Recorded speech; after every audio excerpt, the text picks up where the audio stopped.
dalilin da yasa nake sakin manya-manyan hotuna har kuma mutane da dama suke bibiyar wa'annan hotunan da nake saki.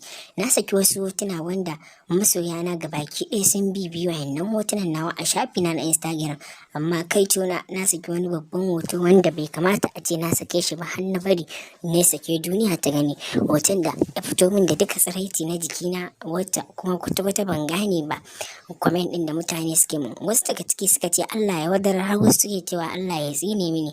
To ina wa masoya na haƙuri akan a hoton da na saki, in Allah yadda zan gyara abubuwan da ya kamata. Kuma daman an ce sai kai kuskure kake sanin kayi ba daidai ba.